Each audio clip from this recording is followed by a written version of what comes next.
Good evening. I'm Karen Taylor, Program Director of the General Society of Mechanics and Tradesmen. I am delighted to welcome both our online and in-person audience to tonight's lecture, The History of the Montauk Club, an Architectural Treasure. I want to thank the New York Landmarks Conservancy for their partnership support this evening for tonight's talk.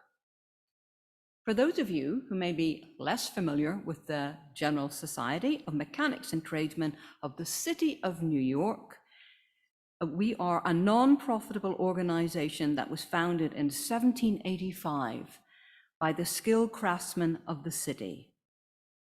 Today, our 238-year-old organization continues to serve and improve the quality of life for the people of the City of New York through our various cultural and educational programs. These include the John M. Mossman Locke Museum, which you're welcome to browse after tonight's talk for our in-person audience. Our General Society Library, originally founded in 1820, which the lecture is taking place in this evening. Our tuition-free Mechanics Institute. And finally, our lecture series, which also has a distinguished history, first started in 1838. For the online audience, please feel free to submit typed questions at any point during the lecture. For the in-person audience, we do ask that you would hold off on your questions until the conclusion of the talk. To provide an overview of the fascinating history of the Montauk Club, I'm so pleased that we have from the club, President of the Montauk Club, Mary Brennan, and Vice President Dylan Yeats. And I'm not only delighted because they've also given Victoria and myself the most gorgeous pin depicting the Montauk Club. So thank you very much for that. Mary Brennan holds a BA in Urban Affairs from Fordham University, the first urban affairs major for the university. She also earned a Master of Urban Planning from Hunter College, of course, which is part of CUNY, and she spent her entire career in affordable housing, primarily in financing the construction and rehabilitation of affordable housing. Now, as Mary will discuss, none of this actually prepared her for managing a social club with a bar and dining service and functioning as an event planner, but which, as she suggests, may support the value of a liberal arts education.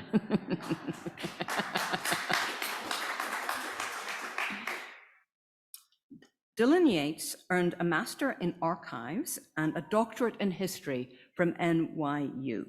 He is Scholar in Residence at the Old Stone House in Brooklyn and coordinates the Reimagine Lefferts initiative at the Prospect Park Alliance. Dylan has two very important great-grandfathers. One was actually a student at the Mechanics Institute in 1915. And then the other great-grandfather joined the Montauk Club in 1922. Current club president Mary Brennan and former club president Dino Veronese persuaded Dylan into joining the board of directors in May 2019, just in time for the pandemic. It is my huge pleasure to introduce to you Mary and Dylan. A very warm welcome.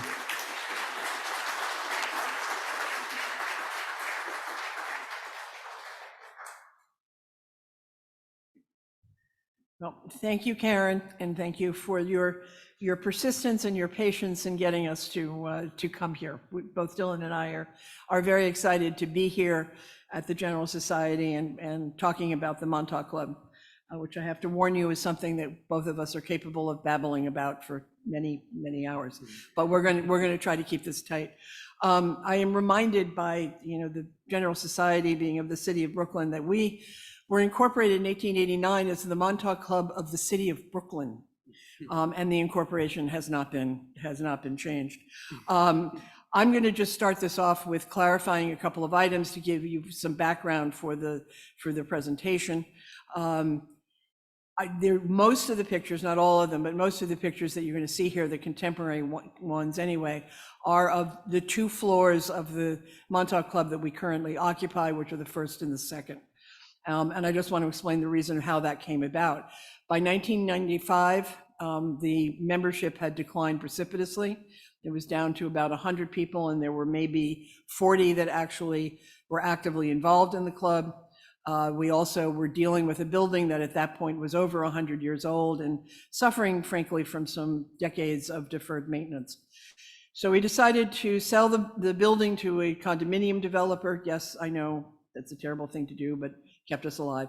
On the terms of which we got some money to pay our bills, and we retained ownership of the first and second floor. And so we consolidated down there, which is where we've been ever since.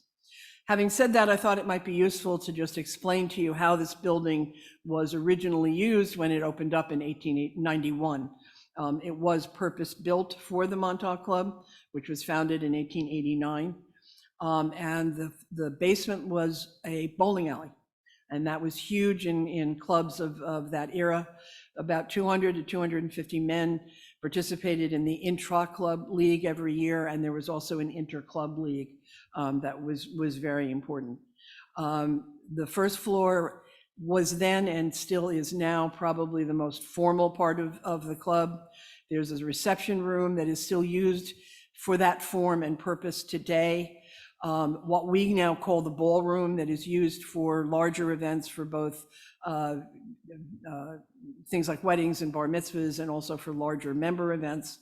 That was originally a reading room. When you look at the old pictures or drawings of it, there are bookcases on the walls like this, with books, and racks with ironed newspapers, and lots of club chairs and tables for men to sit and enjoy.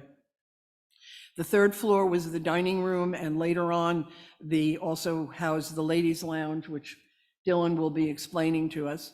The fourth floor were rooms. There were about 6 of them that were used sometimes for men who lived at the club, more often for men who used it, particularly over the summer when their families went to summer homes, but they had to stay to work in the city. There was also a shared bathroom and a room called the Jolly Room, which was essentially a living room for the men. And then under the roof, which must have been terribly comfortable, was the servants' quarters where they slept, and also facilities like the laundry and storage and things like that. Having said that, I'm going to turn this over to Dylan, who's going to tell us more about the history of the club. Thank you, Mary. And it's really such an honor and pleasure to be here. So thank you so much. I'm going to take us through some of the architecture and also put some social and political history into the space as well, because that's a little bit more my focus and something that Mary and I have both been working on extensively over the last few years. Mary likes to say that one of the big reasons that we've survived is because the Montauk Club architecture is so extra. In fact, when it was first designed and they started building it, Francis Kimball came in double what they had budgeted originally, and a group of members led by a real estate developer named Lawrence Moody decided to raise the additional funds. And we've often believed that if we had not done that, we might not still be around, because it really is our building. There's no way to, there's no common denominator of Montauk Club members except that they all really like the building and they all like being inside of it. And most people actually come to us because they've been fascinated by the building and want to know what's inside. So the building really is an essential part of our club, and so we're grateful that Moody did that, and we're trying to celebrate that fact today. I'm trying to show you we don't have actually great images yet of this very hard to see from the street frieze around the top, the third floor, right above the third floor. This is one of the better images that we do have. We're in the process of trying to figure out how to take photography from adjoining buildings to get a better, clearer sense of it. And it's something that I've been interpreting. But there is this really interesting frieze that is depicting the history and sort of moments of history of the Montauk people. We have not yet reached out to them, although representatives have come in the past to certain significant anniversaries, but we are hoping to launch a project where we co-interpret this interpretation of their history that's on the on our exterior with them to try to set the record straight. But there's many depictions that we're in the process of analyzing about a sort of fanciful late 19th century interpretation of the history of the Montauk people. And one of the reasons I mentioned that is that's part of, you know, our name was Montauk Club, and there's actually an article about how that was sort of a random choice in a lot of ways.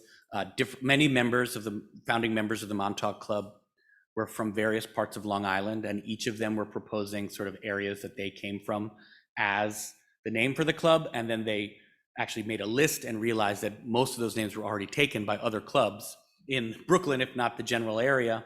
And they narrowed it down to Seatuck and Montauk. And they almost had a tie vote. And by the slimmest of majorities, they picked Montauk. But once they did, they kind of leaned into that theme. And so there are Native American motifs throughout the building, as well as this quite detailed but somewhat inscrutable frieze depicting supposed incidents from Montauk history. At the same time, and I actually neglected to include a source photo for this, but it's very easy to access online. I think it's even on the Wikipedia page. This building was also modeled off of a Venetian palace, actually two very famous Venetian palaces, and you can sort of see those motifs in the columns and the windows. And so it's actually, you know, in that instance, it was very intentional. So the name was somewhat random, but I think once Kimball got the theme from the Montauk and started working with the founding members of the club, he quickly created a structure that sort of really referenced, I think, what they were going for, which was, in my opinion anyways, you know, a melding of the best of the new world with the best of the old world. One of the things that's really unique about the Montauk Club, so far as Mary and my research has uncovered, is that, so there was an initial, I think, 18 members that jump-started the incorporation, and then they quickly found 100 members to really start the club. Those first 100 members included Democrats and Republicans, Protestants, Catholics, and Jews, which was very rare at that time. So some of our founding members were represented a very diverse, within a certain bounds, within the white social club scene. It was a pretty small, a pretty diverse group. And many of them were not born in the United States, of the founding members as well. So I think that the eclectic nature of the architecture, mixing this, you know, actually, I'm trying to remember the exact words, but Pete Hamill had a great phrase about the audacity of the design of this building. Pete Hamill grew up maybe 15 blocks from the Montauk Club and said that he used to bike past it as a child all the time, and he was actually a member in the 70s as well. And I did not get a chance to ask him how that was, unfortunately. But but that sort of eclectic style, I think, also reflected that they were trying to build something a little gaudy, but also in its own way, kind of inclusive and sort of really make a major statement. The location that they chose was also very significant because at that time, Montauk Club was founded in 1889. The park, you know, had really, Prospect Park, which is right near the Montauk Club, was finished, you know, by then, to the extent that it was ever finished, and it had been for 20 years, but not that many people lived in the immediate area. It was still very large mansions, had not yet been apartment buildings, and that's because the subways couldn't get most people up Mount Prospect. But the reason they picked this sort of almost pinnacle, it was directly across from what had been the reservoir on Mount Prospect which is next to the Central Library now, Prospect, they call it Mount Prospect Park, directly across Grand Army Plaza from there. The reason they picked that very hard to get elevation is because a lot of the members of the Montauk Club were the main drivers behind actually expanding Brooklyn from beyond just what we sometimes call brownstone Brooklyn today to include Gravesend, New Utrecht, Flatbush, Flatlands, which at the time of the Montauk Club's founding were all independent villages that were not part of Kings County. They were part of Kings County, but not yet part of the city of Brooklyn. So they picked this sort of right in the middle to be sort of a beacon. And we're hoping that it will remain a beacon for people in Kings County for all time. Francis Kimball was the architect, and this was actually only his third commission.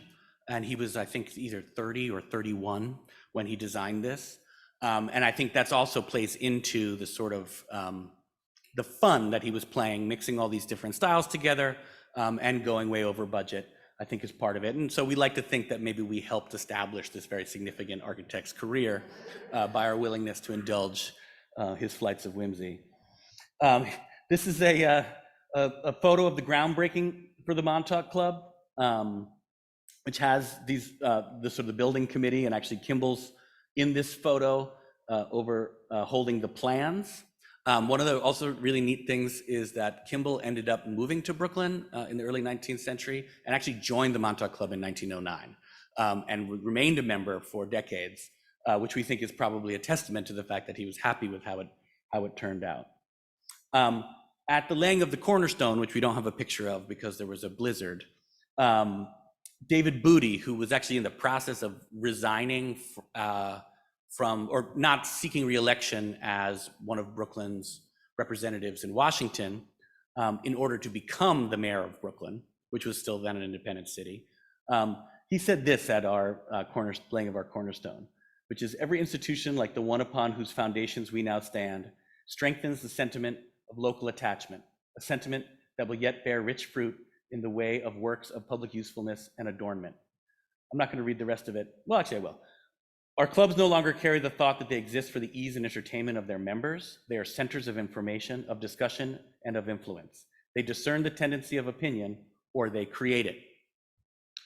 And Booty and other early Montauk Club members really did deliver on this. Booty, after his term as Brooklyn's third to last mayor, ended up being the steward behind and first, I guess, director of a consolidated borough-wide public library program in Brooklyn, and he is still a name that is celebrated in the library system.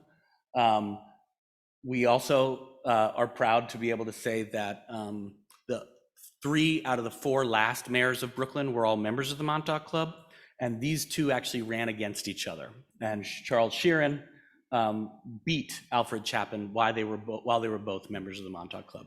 And so that gives you sort of a sense that this was, it was a really happening place to be for people who were really trying to expand and define what Brooklyn would become. And incidentally, Sheeran was mayor and pushed through not only the creation of the Williamsburg Bridge, but also the annexation of Flatbush and Flatlands at Gravesend and New Utrecht. So he was a big sort of Brooklyn empire builder. We also had some other really interesting, notable early members. General Stewart L. Wolford, who actually led the campaign that liberated Charlestown during the Civil War, and went on to become ambassador to Spain, who tried to prevent the Spanish-American War from happening by buying Cuba, which actually did not work in either sense. But he was a major driving force at the Montauk Club.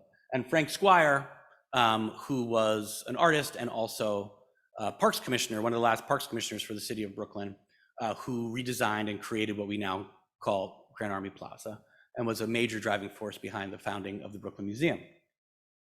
So now we're just going to enter the club, give you a little bit of sense. These are our front doors. This is our lobby. You can see that there's like all these different architectural styles mixing together as one. It feels very coherent, and this is not my expertise, but people who do know, architectural styles, there's Italian, there's Moorish, there's all these different different styles. This is what we call the Fontana Room in honor of Louis Fontana, who helped restore it in the 1980s. This is the reception room that we still keep as sort of a period room right when you come in. Our third president is in the gilded frame to your right, who was also president of Greenwood Cemetery at the same time, who've been trying to sort of build those connections back with Greenwood. This is in the Fontana Room is a replica we don't know what the original chandelier was, but we'd like this one because the designer in the 80s actually picked a replica of a chandelier that was on the Titanic to put in our reception room, and so we feel like that's kind of in keeping with the vibe of the club at the moment right now, which is that we are a grand old ship, but in very perilous times. As Mary mentioned, this is our dining room, or we call our ballroom now, and you see the stained glass windows, it's absolutely gorgeous, and all the mahogany. And in 1895, that was our library. And so we have sort of shifted focus. This is the same angle. And this is where this is just a typical Friday night at the Montauk Club these days.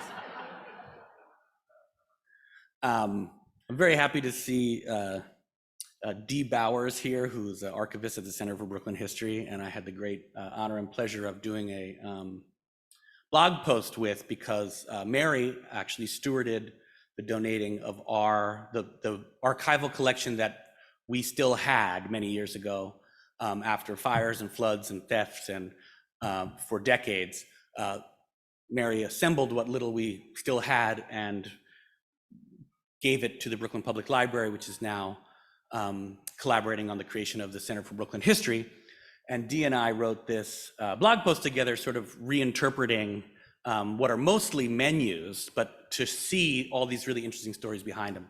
And one really great one is about T. McCann Stewart, who's actually the second African-American on the Brooklyn Board of Education, who was the only member of the Board of Education not invited to a retirement dinner of another board member at the Montauk Club, and the next morning resigned, and it was David Booty's administration that he resigned from. And then quickly Booty scrambled to try to figure out what had happened, and rumor had it that he offered Stewart, who was a major crusading legal reformer as well as educational reformer, and a resident of Weeksville, that Booty agreed to create an integrated school in Brooklyn, which is one of the earliest in the nation, as part of his efforts to convince Stewart to come back. And the next time the Board of Ed had a dinner at the Montauk Club, Stewart was there, and we have the menu. And this menu, which seemed pretty random until we did the math, actually ended up being a really wonderful artifact that we're so glad survives. Similarly, a lot of really amazing histories happen in the Montauk Club, but one is William Gaynor, who ended up becoming third mayor of the consolidated New York City. Actually was one of the founding members of the Montauk Club, lived across the street, served on the Supreme Court, but he was the main brains behind the Brooklyn side of the consolidation movement between Brooklyn and Manhattan, arguing that Brooklyn needed to expand its tax base, needed to be able to borrow more money than it was allowed to under the law in order to finance subways and a better water supply, and founded the Consolidation League of Brooklyn, which is who convinced the voters of Brooklyn to accept consolidation between New York and Brooklyn in 1898. Founded that organization in the Montauk Club, and they met at the Montauk Club, and so we're very proud of that history as well. And similarly, Agnes Hull Prendergast, whose husband was a politician and a member at the Montauk Club, was the district leader for the Women's Suffrage Party in Park Slope, and hosted a series of meetings to get volunteers to turn out the vote for women's suffrage in New York in 1915. And for those of you who don't know, it was basically New York City was so pro women's suffrage that it forced the state, tipped the scales of the state. So you can thank the largest borough of New York for women's suffrage in 1915, 4 years before it happened nationally. And a lot of that, and at least in District 10 at the time, happened with at the Montauk Club. And then in 1942, the ladies' division of the Montauk Club turned the first floor, that ballroom, into space for creating packages of medical supplies to send to the front. And supposedly, according to the papers, the Montauk Club Red Cross unit created more bandage bundles than any other unit in the nation in that ballroom space. And so we're very proud of that history as well. So now we're going to walk upstairs. This is this is a plaque actually commemorating Montauk Club members who served in World War II, which includes my grandfather as well.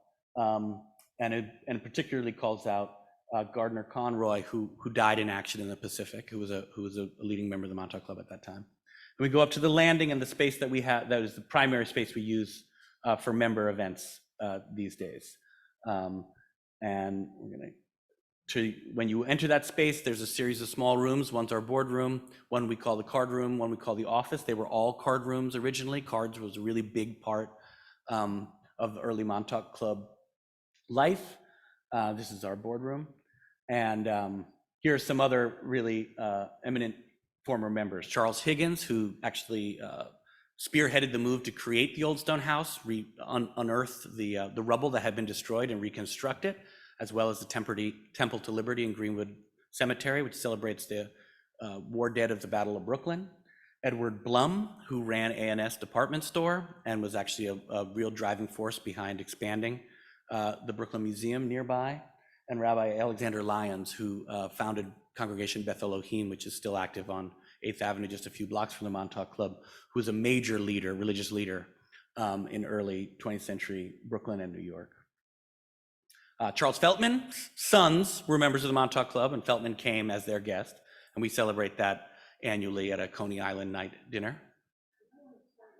Oh, sorry. Charles Feltman invented the hot dog, by which means he actually invented the hot dog bun, which is the defining feature of the hot dog, at a bakery on 12th Street and 6th Avenue in Park Slope. So Park Slope is the birthplace of the hot dog.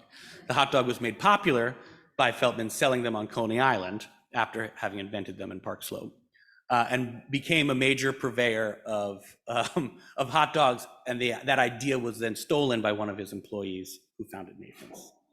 And so we're proud. And Feltman's has been relaunched as a brand, which is the only brand that the Montauk Club serves. Babe Ruth was honored at the Montauk Club in the summer of 1939. And the story is he had so much fun, he asked if he could be honored again the next year, which he was. William O'Dwyer, maybe New York's most corrupt mayor, but it's hard to say, was a proud member of the Montauk Club, as was Hugh Carey, who held campaign events with not John F. Kennedy, but many other Kennedys, Rose and Jackie, at the Montauk Club in 1960. So I don't know if we could say that the Montauk Club helped elect Kennedy, but maybe. This is a photo of what had been our dining room, which is on the 3rd floor, which we no longer own. And this is a photo we recently came across of Ed Koch up there in 1983. Dinkins held a re-election event at the Montauk Club. We have this quite proudly up on our walls. And actually, I haven't been able to trace down a photo yet, but Shirley Chisholm had her retirement party at the Montauk Club when she left Congress. And I will be going through her collection at Brooklyn College as soon as I can find the time. Another fun member is James Donovan, who was the subject of Steven Spielberg's Bridge of Spies movie, based on his memoir, Strangers on a Bridge. Donovan worked for the Kennedy administration to free, to do a prisoner exchange, as well as to get many Bay of Pigs prisoners and political prisoners freed by Castro in exchange for a donation of medical supplies from Pfizer, and that deal was actually brokered at the Montauk Club on the Pfizer side, because John McKean was a member of the Montauk Club at the same time. We have a little plaque in our card room commemorating that historic event. And another one of our prominent members, Andrew C. Cooper, who was a Schaefer beer executive, turned journalist, turned civil rights activist in Brooklyn, who was largely responsible for actually the creation of redistricting in Brooklyn that made it less racially gerrymandered in the late 60s and early 70s. And Cooper was a member of the Montauk Club as well. We think he may have joined to test if he could get in, and we were happy that we passed that test. And because of his role at Schaefer, every February, we now profile Black-owned beer companies that we serve for February in honor of Andrew Cooper. And Kay McGovern, who was actually our first female president, major florist in Park Slope, and sort of really paved the way of getting the club through a very difficult time in the 80s and 90s. And of course, Dino Veronese, who was two-time president in 1960 and in 1990, and continues to shape club policies to this day. So now we're entering into the main space where the members hang out, pool table, dining tables.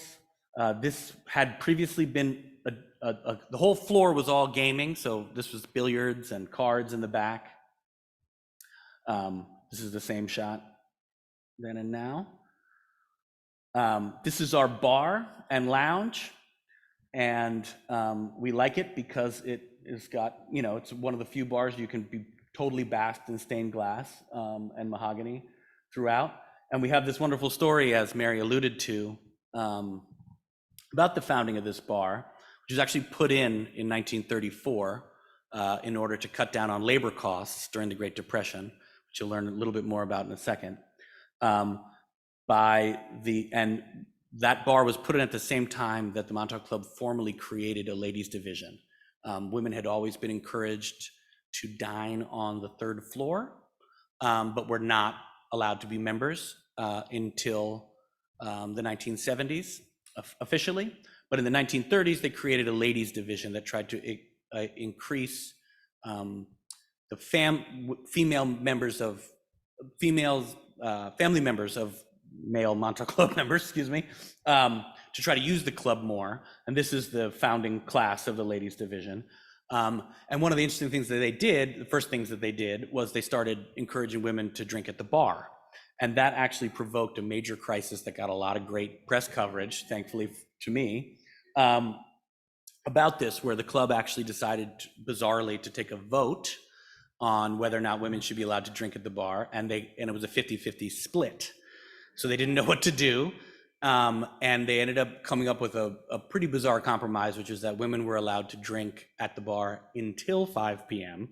and after 8 p.m. in the company of a man, which they implemented for a number of years, and then ultimately the ladies' division decided to create their own ladies' cocktail lounge on the third floor, which had the same rules, but in reverse, where men were allowed to be there until 5, and men were allowed to be there after 8 in the company of a woman. So we have a little display about this as well. Yes. We have a display in what used to be our ladies' bathroom, but now our bathrooms are all gender neutral. So we'll probably put them in both bathrooms. And like I said, cards was really big at the Montauk Club. And that ladies' division actually held major bridge tournaments from its founding in 1934 until the club was forced to sell the top few floors of the building in 1996. And those were major events in Brooklyn. So now I want to, if we have time, yeah, I think we have time. To play the video? You think we have time to play it? All right. So you may have noticed in this photo, there's a position of prominence for a portrait of Frank Russell, who was president of Montauk Club during the Great Depression. And during the pandemic, when Mary and I did a lot more research than we were able to do prior, we ended up figuring out why Russell had such a position of prominence. And we ended up putting together a video on YouTube to sort of rally the troops, keep members engaged about that history that has sort of served as something of a model for how we decided to navigate through the pandemic. So I'm going to play it right now. Steve, start.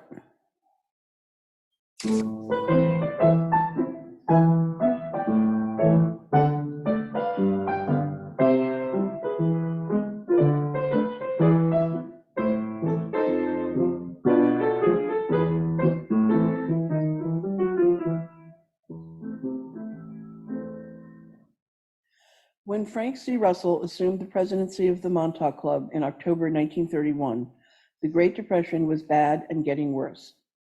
Russell was 50, but had only joined the club a few years before when he moved into 276 Berkeley Place at Plaza Street, around the corner from longtime member Ed Blum, who ran Abraham and Straus department store. However, as a lifelong park sloper, pillar of St. Augustine's Church, former president of the Cathedral Club, and avid bridge player, Russell was well known and well liked. He was also well caffeinated, since he ran a major coffee roasting firm on Front Street in Manhattan. These qualities would serve Russell well as he stewarded the Montauk Club through one of its most difficult periods.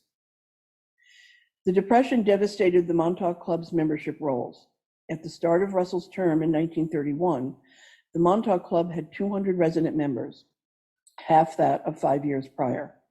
Many lost everything in the crash of 1929, and new members were reticent to join at a time when 1/3 of New Yorkers were unemployed. This decline in membership wrought havoc on the club's finances. In the fiscal year ending in March 1934, the club lost $13,289.10, which would be just over $250,000 in 2020. The restaurant alone lost $5,370, more than $100,000 today. To offset the club's deficit, Russell and the board instituted a $5 monthly assessment on each member, which would be equivalent to over $100 today. Russell also revived the tradition of the annual neighborhood dinners, halted after the 1929 crash. The March 1934 dinner, co-hosted by Montauk Club clergyman Monsignor David J. Hickey of St. Francis Xavier Church and Rabbi Alexander Lyons of Congregation Beth Elohim, honored fellow Montauk Club member Peter P. Smith, recently elected to the state Supreme Court. Every attendee brought at least one neighbor as a guest in the hopes that they would join afterwards. And as men are wont to do in a time of crisis, Russell also turned to the ladies.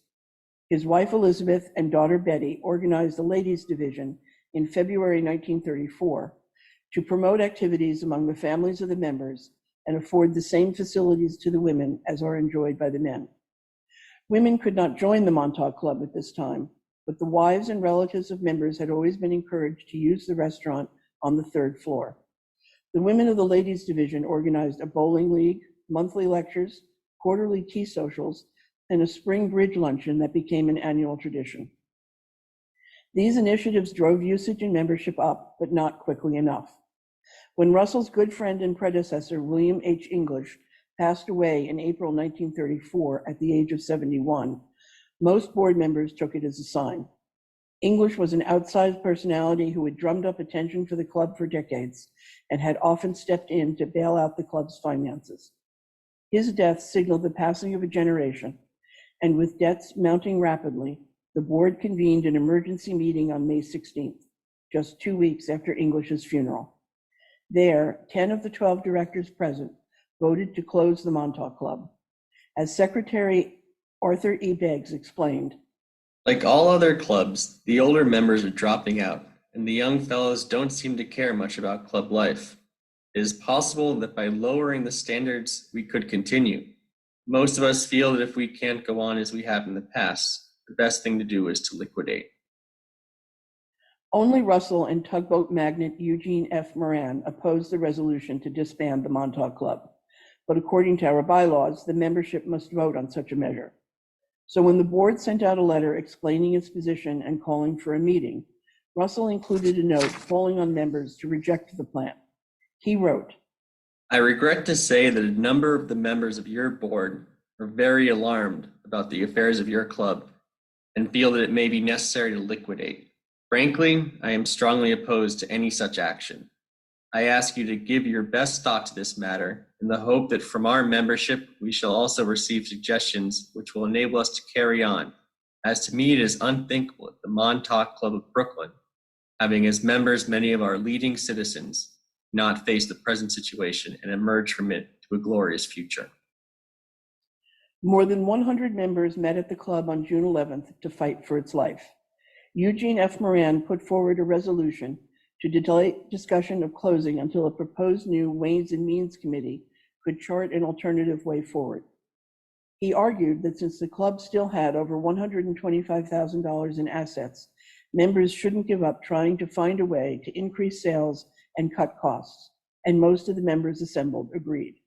A reporter explained, Sentiment said continue, conditions said quit, and the issue was too great for Montauk members to decide in an evening. They saw in the membership board a challenge. They must either fill it up or take it down. 2 weeks later, Montauk Club members convened again, for Christopher C. Mollenhauer, chairman of the new Ways and Means Committee, outlined what he called a new deal for the Montauk Club, in reference to President Franklin Delano Roosevelt's National Relief Program enacted a year prior. Mollenhauer proposed raising $15,000 in mortgage certificates to buy time to increase membership and streamline operations. And given the success of the ladies' division, he also suggested creating a discounted membership for men under 35 to attract the younger element. All 65 attendees unanimously endorsed this new deal, and following the meeting, the members gathered round tables in the card room and engaged in reminiscences punctuated by toasts in celebrations of the meeting's solution to the club's financial difficulties. The Brooklyn Daily Eagle cheered the resolve of the membership, stating, It is a source of deep satisfaction to all those interested in the maintenance of old Brooklyn institutions and traditions. Learn that the historic Montauk Club has decided to carry on. President Frank C. Russell and his associates will have the best wishes of the community in their efforts to maintain this club, the success of which Brooklyn has for so long taken such justifiable pride. It took all summer to subscribe the new mortgage certificates, and by the fall of 1934, Russell and the board began offering new junior memberships and devising new ways to curtail costs. They encouraged members to buy their cigars in the lobby and decided to build a bar on the second floor to make it easier and cheaper to provide members with the club's most lucrative offering, alcohol. Individuals can't drink their way out of a depression, but apparently social clubs can. As more and more younger members joined the Montauk Club, drink sales soared. In fact, when the second floor bar opened in March 1935, it was so popular among the ladies that the House Committee decided to limit the hours they could use it each day and create a dedicated ladies' cocktail lounge on the third floor. But the men did their part too, and by October 1935, Russell reported with pride that for the first time in recent memory, the Montauk Club actually turned a profit, $1,502. He said, Only a year ago, it seemed that this old and distinguished club must shut its doors. And now we find that although no attempt was made to skimp, no club function went into the red. A reporter for the Brooklyn Times-Union explained, Mr. Russell attributed the gain to the activity of the young men who have been admitted during the past year on special memberships carrying reduced club dues. He also complimented the women's division for its help. The new element in the club proved the enzyme that infused into a somewhat anemic body the breath of life and rescued an honored institution of the community from impending dissolution. as we ponder how to make our way forward in our own perilous times, it's worth remembering how Russell and the Montauk Club were rewarded for their resolve, patience, and creativity. Russell remained president of the club until 1948, by which point we had over 700 members. Some of these members commissioned the portrait of Russell in our dining room, unveiled to his surprise at a dinner in his honor in December 1952. Someday soon we will be able to return to our clubhouse. When we do, hopefully Russell's portrait and the history it represents can remind us that it has never been easy to keep the Montauk Club afloat. But like the generations before us, we can and we will.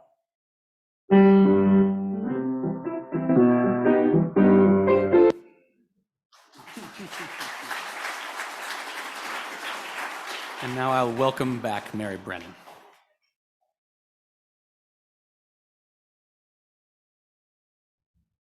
Thank you, Dylan. I'm going to be very brief because I do want to open up your questions, because that's often the most fun part of these presentations. But I did want to just to address why as we've said, we are the only social club remaining in Brooklyn at a time when there were literally dozens and dozens of these social clubs. And the question is, why have we survived? And I think there really is a two-part answer. Dylan alluded to it. The building is a huge part of it. And as I often say, people come and join the club in large part because of the building, but they stay members because of the membership and because what goes on, and that is the key. The reason why we wanted to show this video is that it highlights that the club, for virtually its entire existence, has been modifying its rules, its requirements, it's what it does in order to survive. Selling the building and taking back 2 floors and consolidating down is another example of that.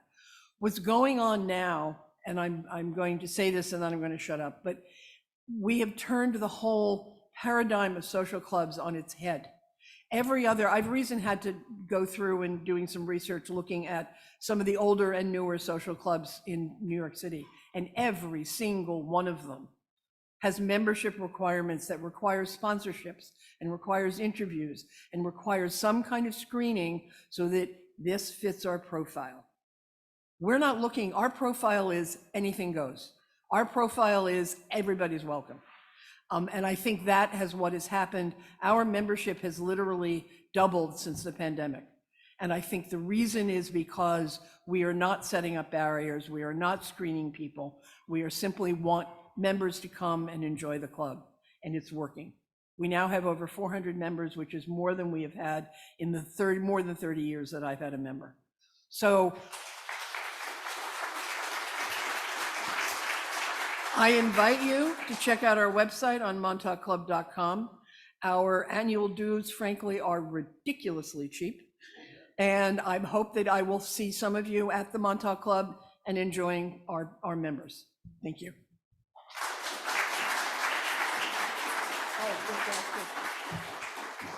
Right, okay. Questions? Victoria? Right.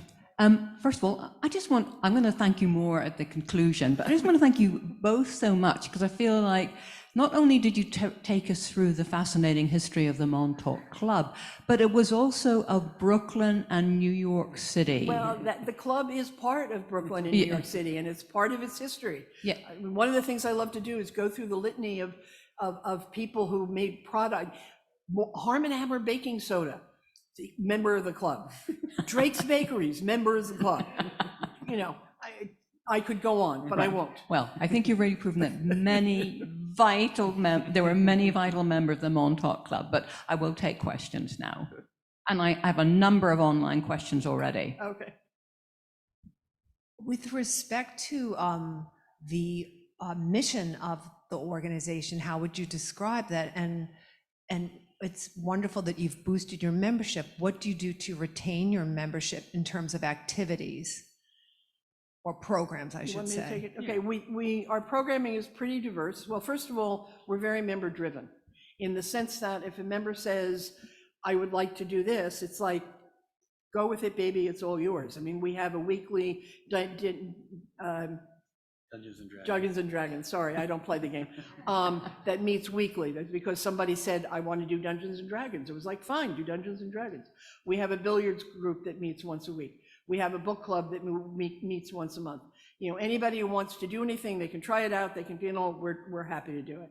We also have an entertainment committee that has some seasonal kinds of things, like we do a Coney Island night in the summer, and we do a Victorian dinner before Christmas, and you know, things like that. And as well as there's traditional events, and then there's seasonal events. We just had a Kentucky Derby party 4 people reserved, 80 people showed up. You know, we try very hard to do events that our members are interested in. And in terms of what our mission is, I hate to sound shallow, but it's to have fun. You know, people have said to me, what do you do? We eat, we drink, we talk to each other. We're a social club. That's what we do. And I'll just add, I think, you know, certainly during the pandemic, but also as the, you know, as the implications of the pandemic are sort of transforming Brooklyn venues, we have a lot of members that want a place to like practice their music basically, Yeah. or have, oh, my friend plays piano, could they come in and play? And so we have a lot of that now, which is a really wonderful addition. Yeah, I mean, Saturday evening, we had a performance from a series of students with something called the Opportunity Music Project. Some of their staff of our members. They provide free and low-cost lessons to school children. It was wonderful. It was a great evening. Well, like I said, we have a number of online questions, and I'll move to the in-person audience. Do you know if this is from Michael online, do you know if the original architectural plans still exist? And if so, where are they located? Go ahead. They do exist at an undisclosed secure location. They're not in the let me just say they're not, we know where they are, but they're not in the ownership of the Montauk Club. Right. Okay, we have a couple over here, but I'll just, George wants to see the boardroom again. Is that difficult for you to find quickly?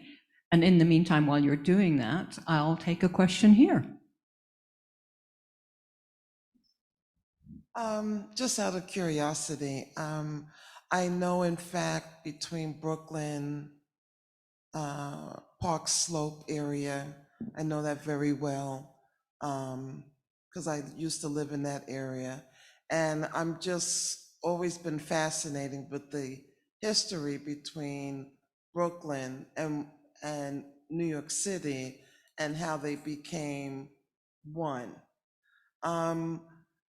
You guys speak about the Montauk Club in Brooklyn. Where is there another building of the Montauk Club in Brooklyn, or is there anything in Brooklyn right now that's associated with the Montauk Club, or it's just the members from Brooklyn came here to New York City to attend the club? I'm just trying to get no, the club is in Brooklyn. The club is in Brooklyn by Grand Army Plaza. Oh, Yeah, okay. yeah. All right, thank you. Now Yeah. I don't know what's going But I through was my saying head. earlier that a lot of the early Montauk Club members were some of the leaders of consolidating, arguing that Brooklyn should join with Manhattan to create Greater New York City, which happened in Yes. 1898. And that was after the Brooklyn Bridge was Yeah. made, right? That's when everything came together and they had access. Yep. Is that correct? Yep. Okay. Thank you. This is really a comment from Richard online. As a neighbor of the building and an architect, I've always been fascinated by the building since childhood. When we were planning our wedding, my engineer husband went searching for a wedding venue. I immediately wanted to be married in this building, and luckily we were. So that,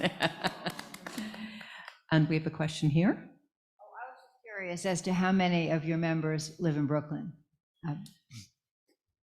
85%, maybe 90%. Most of them not only live in Brooklyn, but live within, if not walking distance, a very close distance. We do actually have a fair number of non-resident members, some of whom are former local members who moved out and wanted to continue to support the club. We are truthfully increasingly getting a number of non-resident members who seem to be driven by access to our number of reciprocal clubs, because we have a fair number of reciprocal clubs across the country and frankly in Europe and Asia as well. This is a question from Doug online. My wife's grandfather worked as an assistant cook and lived in the Montauk Club around 1910. Do you have any papers or photos about any such employees? And if not, can you think of any other place that I could research this? We have no records. The only other thing I can think of is the census records. I've looked at them in the past, and they do list the names of people, including servants, who resided at the Montauk Club. That's the only thing I can think of. Thank you so much. Gwen here, former Brooklynite, Yonkersite now. I had a question about reciprocal clubs.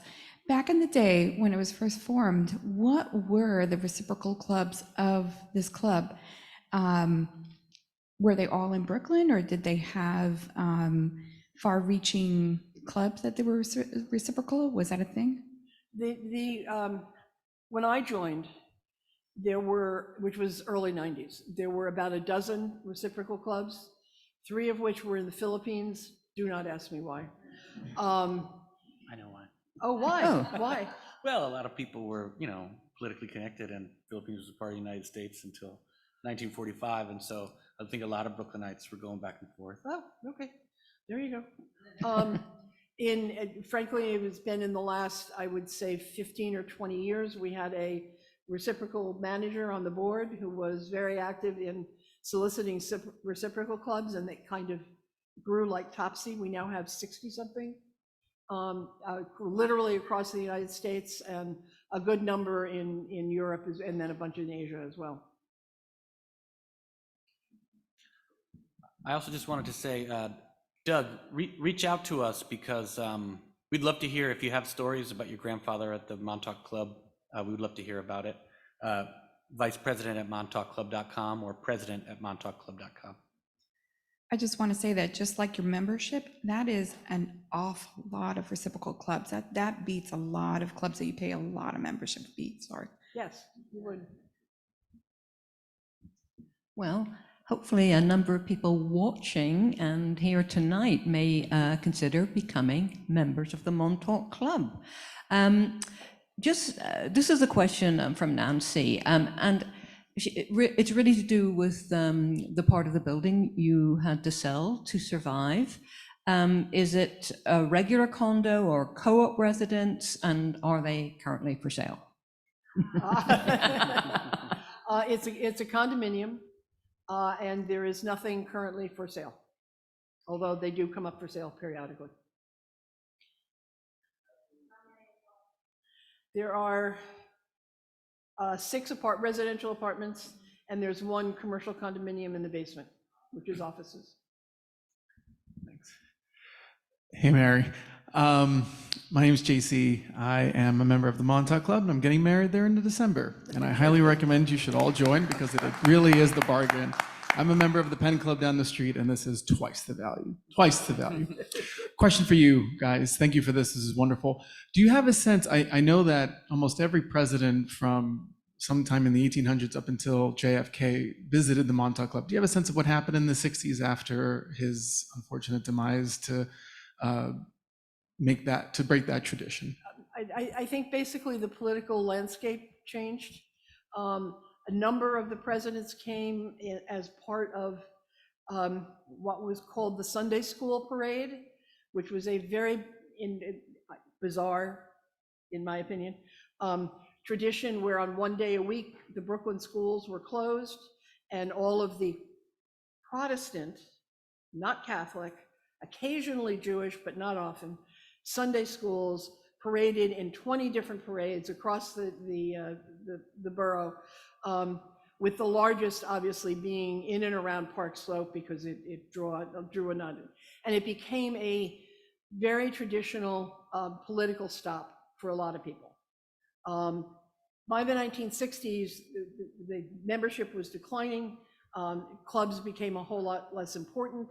The Sunday School Parade actually still continues in a very much truncated form, but they stopped doing these big luncheons with all the political people coming.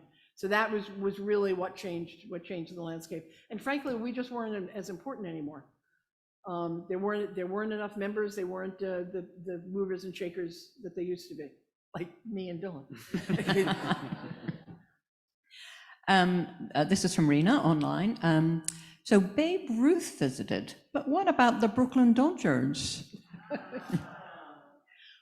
We had a member, he was actually one of the presidents of Pfizer, who was also a 25% owner of the Brooklyn Dodgers. And what's his face? The guy who signed the contract with Jackie Robinson. Had visited the club. So we did have, we don't have pictures, but we did have. And what the manager, they held a dinner for Lou DeRocher, right. Lou DeRocher. Right. And actually there was a reunion of former Dodgers. Correct. That was held at the Montauk Club in the 80s, maybe? Yeah. Do we have any more in person? I'll get to you both. Hi, Dee Bowers, Dylan, thanks for the shout out. Just to jump back to the question about someone whose grandfather worked at the club. I work at the Center for Brooklyn History. We have a lot of resources for genealogy research and Brooklyn history research in general, including Brooklyn Newsstand, which is over 40 digitized Brooklyn newspapers. I'm guessing a lot of the images in this slideshow were from Brooklyn Newsstand. So just for anyone who's interested in Brooklyn history research, we have a lot of wonderful resources, and I'd encourage you to check those out. That has been an incredibly important resource for us. Absolutely. Terrific. That was great to find out about Brooklyn Newsstand. And the other was, there we are. Hi, I'm Michael. I'm both a non-resident member of the Montauk Club and of the Penn Club down the street. So, I mean, you're pulling us away from an open bar, and so that speaks for itself. But I do want to ask either Dylan or Mary, both of them, that there's a localism and a charm to the Montauk Club that doesn't descend into provincialism or ossification. And I mean, that's got to have something to do with the leadership and the vision that guides the growth of the club. So I just wonder if you would say something about that, because it's not accidental, it's very intentional, and it's very obvious the moment you walk through the doors. That's very sweet of you to say, Michael. Thank you. Yeah, I'm not quite sure what we're doing right. I mean, we're just, you know, as I said in my summary, it's, you know, we're not trying to screen, we're not trying to find a certain profile of a member. We're just welcoming whoever comes in the door and tries to make them feel welcome here at the club, and that we are happy to have them as members, which we are. Yeah, and I think I would also just add, you know, Mary and I both love the club very much, and you don't join the Montauk Club if you're not at some level interested in Brooklyn and Brooklyn history, because it's right smack in the middle of Brooklyn. You kind of feel, we've done a lot to explain the history, but even before we explained it, you could kind of feel it walking in. And we really want it to be a place where all of Brooklyn wants to come and comes, and make it a node of thought and social connection for the borough that we love.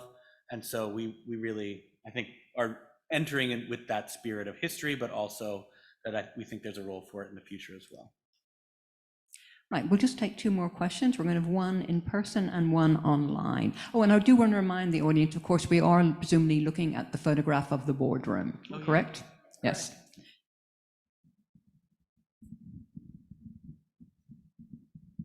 Hello, I have two questions for you. One is, did the architect go on to do any other significant works in Brooklyn or the city of New York?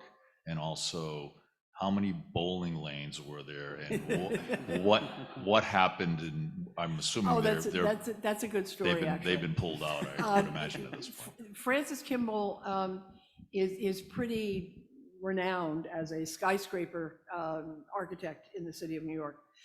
He did, is it 40 Wall Street? 40 Wall Street, there's a church in Bed-Stuy that he designed. There's a church in Upper Manhattan that he designed. But in addition to that, there's a number of skyscrapers, and he was quite renowned for using terracotta on his skyscrapers. And this was kind of the first building that he kind of played around with that. Your answer about the bowling league is that there were 4 lanes. There was both duck pin and regular size bowling on it. The lanes were closed down. What I've been told, I haven't been able to verify it, but it was by somebody who was a member at the time, so I believe it. In the mid-1970s, because of the state required that you could no longer use young boys to do the pin setting, and that you had to install the overhead pin setting equipment, and that there was not the room, the headroom to install it. I suspect there was also not the money to install it, but those were the reasons why the lanes were closed down. Right, I'm going to ask you a question before I ask the final question. So, for anyone who would be interested in joining, do we pop along and feel the ambience? How does that work? Okay, well, you can, if you want to go right to membership, montaukclub.com, there's a membership tab. We're very transparent about the categories, the annual dues, the monthly fees, et cetera, and there's a link to an online application. If you want to check it out before you actually do that, we do tours for prospective members about once a week. They're done by member volunteers, so it depends on who we can get to do it when. But the advantage of using, there's one Thursday, right? Okay, there you go, one Thursday. The ones we have set up are June 15th, June 23rd, and June 28th. They're all at 7 p.m. And you're welcome to come. And the tours are done by member volunteers. Susan is there as one of them. And which actually I think is great, because it gives the prospective members a chance to really get a feel from someone of what it's like to be a member of the club and what the pros and the cons are, et cetera, et cetera. Oh,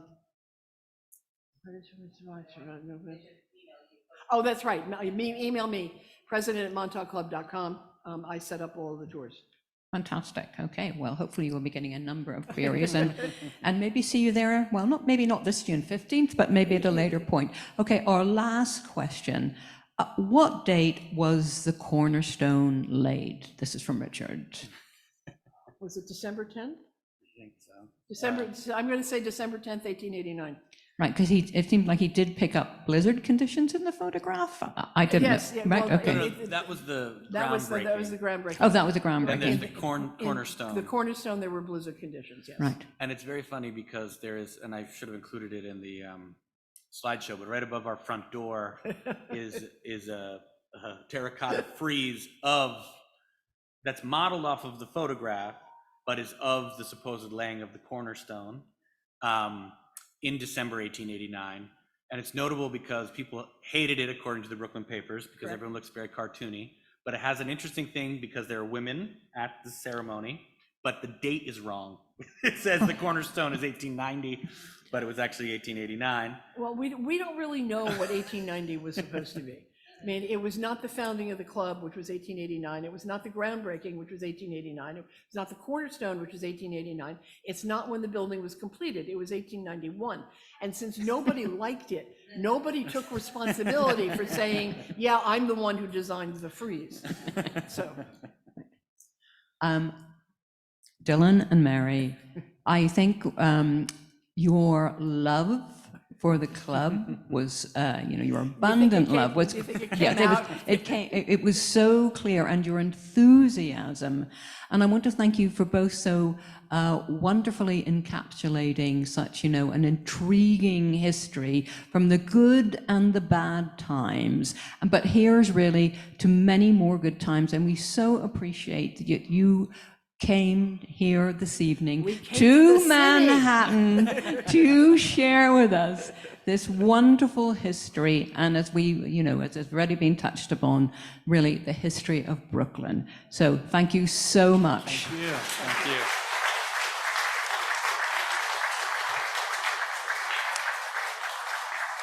And just to say a few other words is Victoria Dengel, our Executive Director. To that, I'll just add, we wish you every success as you continue to bring light and life to this wonderful historic structure and to the people of Brooklyn. So God bless and good luck. Thank you.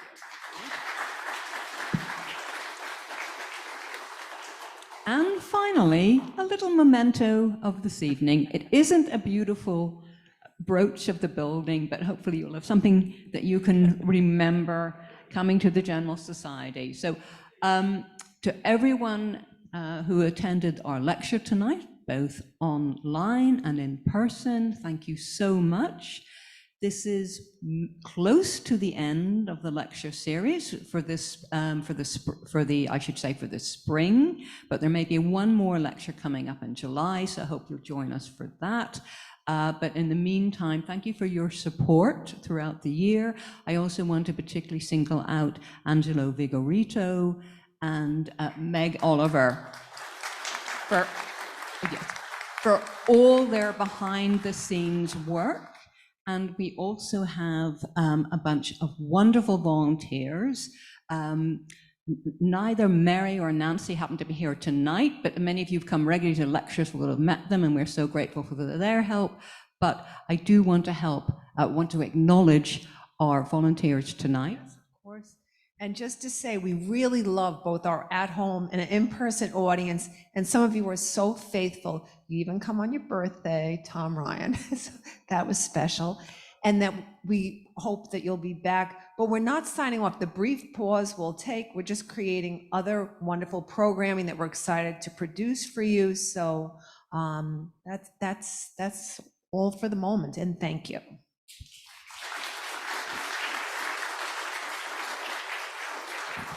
And I do want to thank Arlene and Susan for volunteering here this evening. So anyway, please, the in-person audience, hopefully you'll join us for a glass of wine. And I'm sure you have many more questions to ask Mary and Dylan. And once again, our huge appreciation. Really, it's been just wonderful to have you here talking about the club. Thank you so much. Good night.